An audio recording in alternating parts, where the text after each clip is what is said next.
আমি যতবার বিপদে পড়েছি, আমল করেছি, আল্লাহ এর ফলাফল আমাকে হাতে হাতে দিয়েছেন।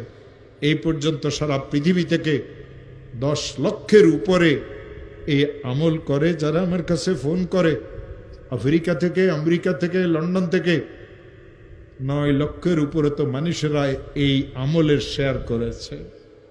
হযরত মুজাদ্দিদ রহমতুল্লাহ আলাইহি তার কিতাবে লিখেছেন, কোন মুসলমান যদি বিপদে পড়ে, কোন মুসলমানের মেয়েটার যদি বিবাহ না হয়, কোন মুসলমান যদি অনেক ঋণগ্রস্ত হয়, কোন মুসলমান যদি দুশ্মনের দ্বারা আক্রান্ত হয়, কোন মুসলমান যদি মিথ্যা মামলা মোকদ্দমাতে ফাঁসিয়ে থাকে, কোন মুসলমানের মেয়েটার যদি তালাক হয়ে যায়, কোন মুসলমান যদি কঠিন কোনো অসুস্থতাতে পড়ে, কোন মুসলমান যদি এমন কোনো বিপদে পড়ে যে বিপদ থেকে উদ্ধারের কোনো রাস্তা নাই, ওই মুসলমান যদি আমলটা করে, 499 প্রথমে 100 বার দরুদ শরীফ পড়বে।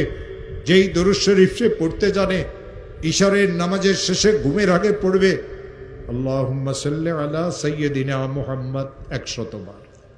499 বার পড়বে লা হাওলা ওয়ালা কুওয়াতা ইল্লা বিল্লাহ। একবার পড়বে লা হাওলা ওয়ালা কুওয়াতা ইল্লা বিল্লাহিল আলিয়্যিল আযীম। 100 বার দরুদ শরীফ পড়বে, হাত পাতিয়ে বলবে, মাওলা আমি অনেক গরিব মানুষ, মেয়েটার তালাক হয়ে গেছে, মেয়েদের বিবাহ শাদীও হয় না, ঋণগ্রস্ত হয়ে গেছি, ব্যবসাটা অচল হয়ে গেছে, মিথ্যা মামলা মোকদ্দমাতে ফাঁসিয়ে গেছে। যত কঠিন বিপদে হোক না কেন, যত কঠিন বিপদে পড়ুক না কেন, আমার মওলা বলেন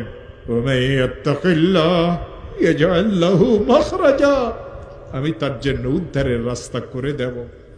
ও আমার প্রিয় ভাইরা, এই আয়াত আল্লাহ সূরা তালাকে নাজিল করেছেন।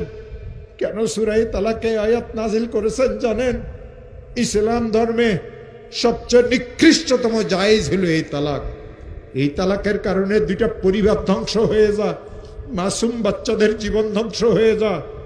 এই তালাকের কারণে মানুষদের অবস্থার এমন সৃষ্টি হয় যে সে বর্ণনাও করতে পারে না।